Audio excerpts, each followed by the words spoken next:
দুপুরে খাবার সেরে আমরা বেরিয়ে পড়লাম তারাপীঠের যে অন্যান্য দর্শনীয় স্থানগুলি রয়েছে তার উদ্দেশ্যে। যাত্রাপথটি বেশ রোমাঞ্চকর ছিল। প্রাকৃতিক পরিবেশের মধ্যে দিয়ে আমাদের টোটোটি ছুটে চলেছে সেই মসৃণ রাস্তার উপর দিয়ে। হোটেলের বাইরে থেকে আমরা এই টোটোটি রিজার্ভ করে নিয়েছিলাম। 300 টাকা নিয়েছিল, যার ডিস্টেন্স ছিল আপ ডাউন প্রায় 22 কিলোমিটারের কাছাকাছি। আমাদের প্রায় 8-10টি জায়গা ঘোরানোর কথা বলেছিল এবং এক এক করে আমাদের সেই জায়গাগুলিতে নিয়ে গেল। প্রথমে আমাদেরকে নিয়ে গেল বাঁকড়াই মন্দির ও জগন্নাথ মন্দির।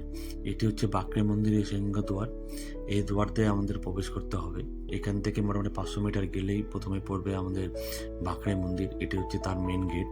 ভিতরে প্রবেশ করলে এরকম একটা পরিবেশ আমরা দেখতে পাবো। মন্দিরটি অত্যন্ত সুন্দর, খুব কারুকার্যতে ভরপুর এই মন্দিরটি। যদি তোমরা আসো তাহলে এটুকুই বলবো, মন্দিরটি দেখে তোমাদের মন সত্যি মুগ্ধ হয়ে যাবে। মন্দিরের গর্ভে গিয়ে রাধাকৃষ্ণের একটি বিগ্রহ রাখা আছে। যদিও এখানে ছবি তোলা বারণ, তবুই আমি চুপি সারে ছবিটি তুলে নিই।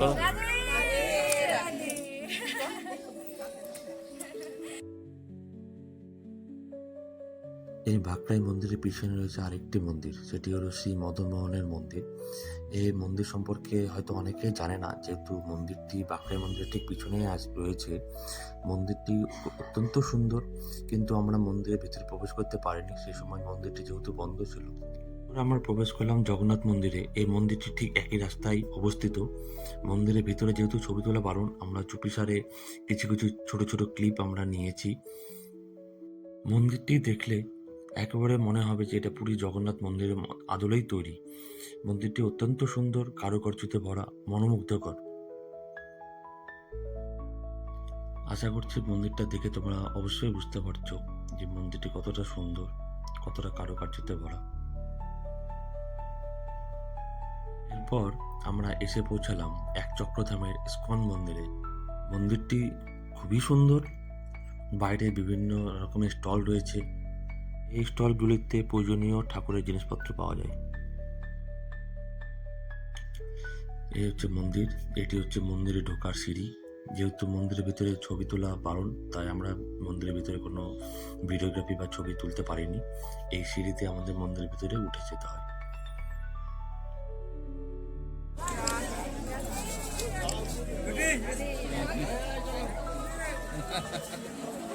এটি হলো মন্দিরের সময়সূচি। এখানে সমস্ত বিবরণ দেওয়া রয়েছে। আপনারা চাইলে এটি সেভ করে রেখে দিতে পারেন যদি আপনাদের কোনো কাজে লাগে। পর আমরা এসে পৌঁছালাম নিতাই বাড়ি, শ্রী শ্রী নিত্যানন্দ প্রভুর জন্মস্থান, যেটি ইস্কন মন্দির থেকে 5-7 মিনিটের ডিস্টেন্সেই রয়েছে। মন্দিরটি হলো গেট, কিন্তু যেহেতু মন্দিরের ভিতরে ফোন অ্যালাউ নেই, তাই ভিডিওটা আমাদের বাড়ি থেকেই করতে রয়েছে। ফোন এখানে জমা দিয়েই ভিতরে প্রবেশ করতে হয়।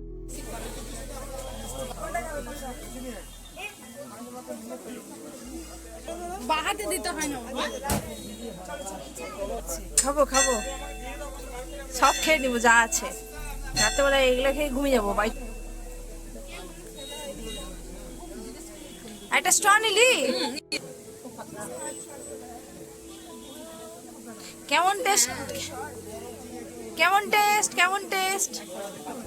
কেমন টেস্ট? ঠিকঠাক মোটামুটি। কেমন লাগলো খেয়ে? খেয়ে কেমন লাগছে?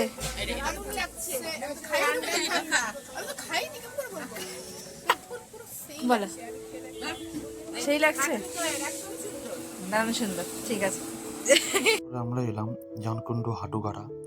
এই একটি মন্দির, যে মন্দিরটির চূড়াটি শুধু দেখা যাচ্ছে, বাকিটুকু মন্দিরটা জলের নিচেই থাকে। শুধু গ্রীষ্মকালে মন্দিরটি দেখা যায়। এছাড়াও টোটো দাদা আমাদেরকে দু একটি মন্দির আরো নিয়ে এলো দেখানোর জন্য। এটি হচ্ছে আরেকটি মন্দির, এটা রাধা গোবিন্দেরই মন্দির। এটি হচ্ছে আরেকটি মন্দির।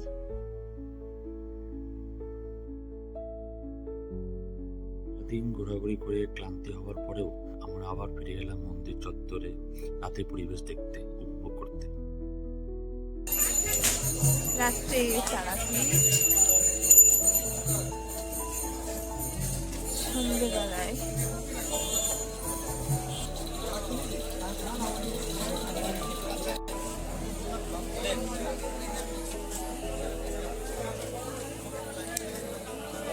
রাত্রে সকালবেলা যেমন জমজমাট, রাতের বেলাতেও কিছু কম নয়। প্রচন্ড ভিড়, প্রচন্ড